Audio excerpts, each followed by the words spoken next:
Welcome children.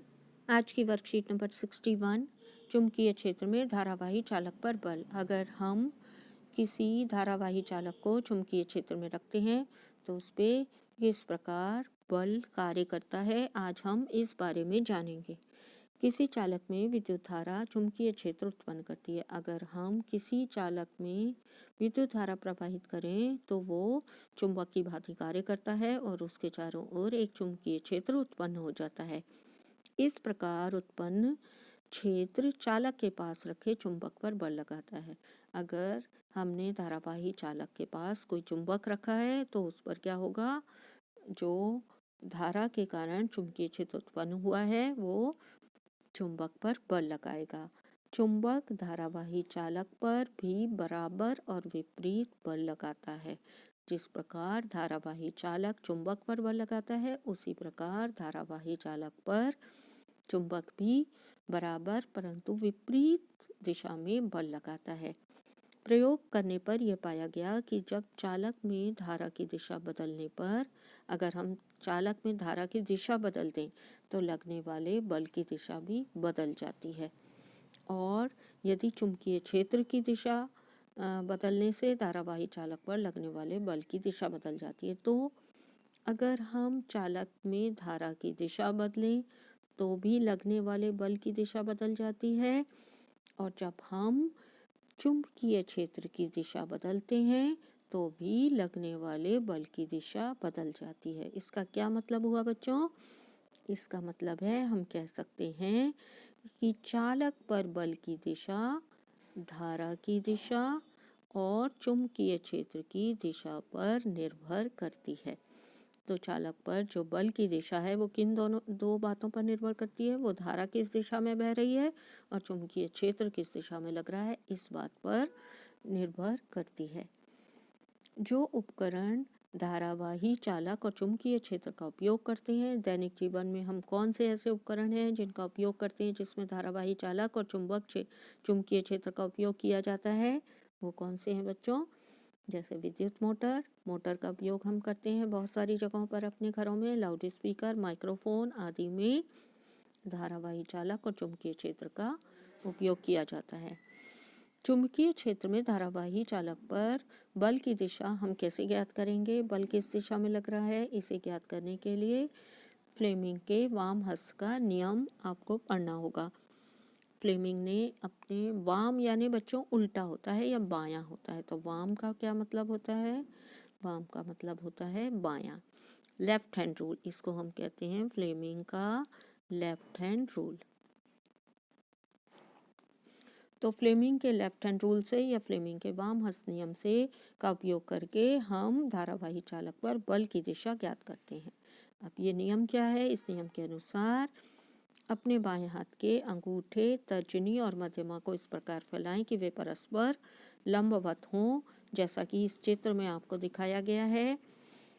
तर्जनी तो क्या होता है? तर्जनी चुंबकीय क्षेत्र की दिशा, मध्यमा विद्युत धारा की दिशा को इंगित करती है और अंगूठा गति की दिशा में या चालक पर लगने वाले बल की दिशा को इंगित करता है।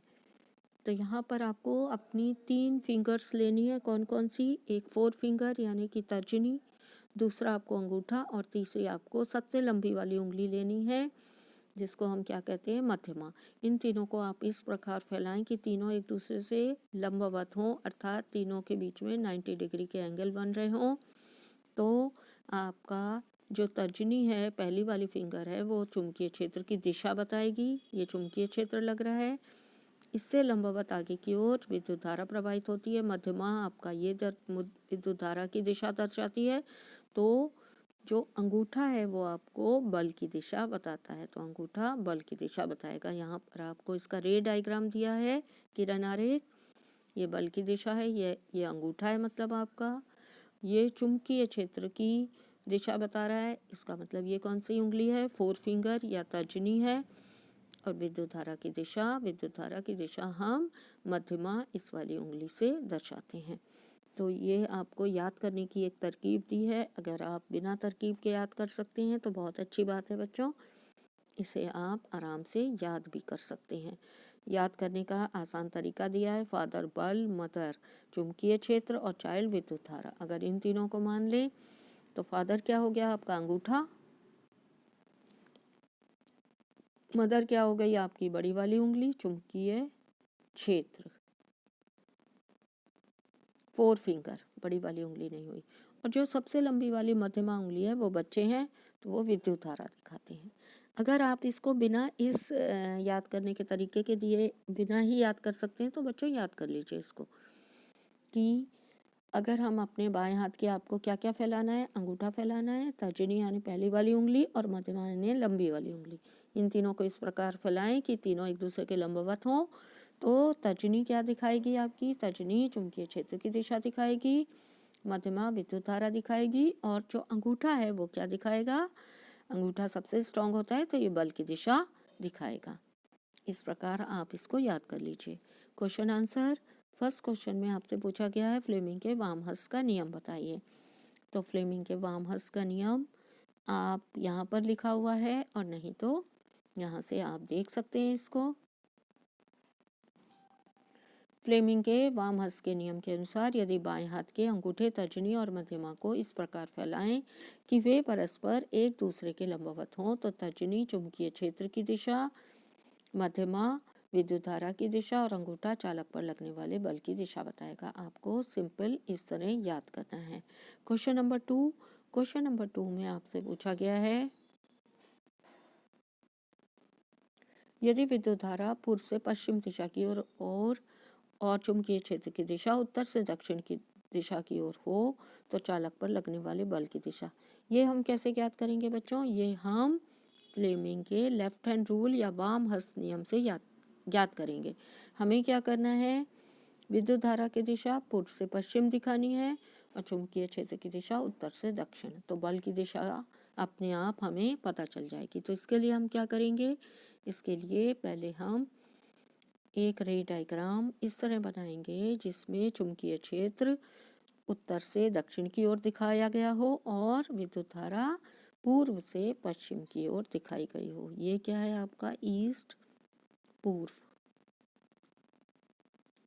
और ये क्या है आपका पश्चिम। तो पूर्व से पश्चिम की ओर आपकी क्या बह रही है, क्या डायरेक्शन है, डायरेक्शन क्या शो कर रही है, विद्युत धारा। और ये नॉर्थ है उत्तर, तो उत्तर से दक्षिण की ओर नीचे की तरफ आपका क्या है, चुंबकीय क्षेत्र।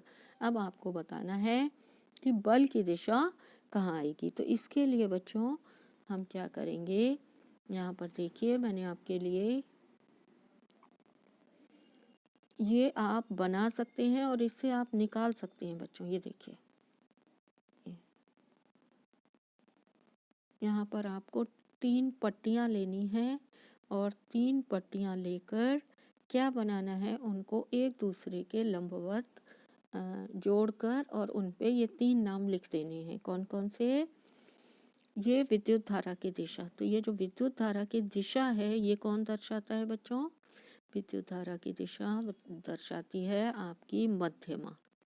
तो ये कौन सी उंगली है मेरी, मध्यमा, ठीक है, मिडिल फिंगर है।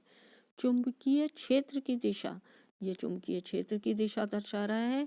ये चुंबकीय क्षेत्र कौन सी दिशा कौन दर्शाता है, तर्जनी। तो ये आपकी तर्जनी है यानी कि पहली वाली फिंगर। तो इस ये दोनों ये देखिए 90 डिग्री पर है, ये इस तरफ है, ये नीचे की ओर है। यहाँ पर आपको विद्युत बल की दिशा बतानी थी, तो बल की दिशा ये रही, चालक पर आरोपित बल की दिशा, ये वाला अंगूठा आपकी दिशा दर्शाएगा। ये आपका अंगूठा है,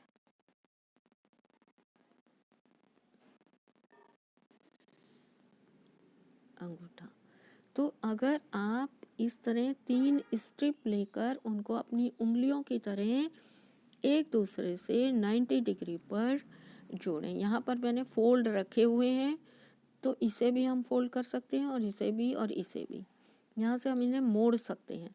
तो आप ऐसे बना लीजिए, आपको बहुत क्लियर हो जाएगा बच्चों। ये वाला लेफ्ट हैंड रूल जो है वो बिल्कुल क्लियर हो जाएगा। और दिशा कौन सी आएगी, तो यहाँ पर आप देखिए कि जब ये तीनों एक दूसरे के हम लंबवत रखते हैं, यहाँ पर देखिए विद्युत धारा की दिशा, तो ये विद्युत धारा की दिशा है पूर्व से पश्चिम की ओर, और उत्तर से दक्षिण की ओर क्या रखी है मैंने, चुंबकीय क्षेत्र की दिशा।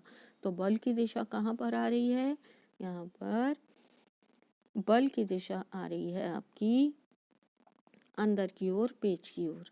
तो हम बल की दिशा को कैसे बता सकते हैं, बल की दिशा को फ्लेमिंग के वाम हस्त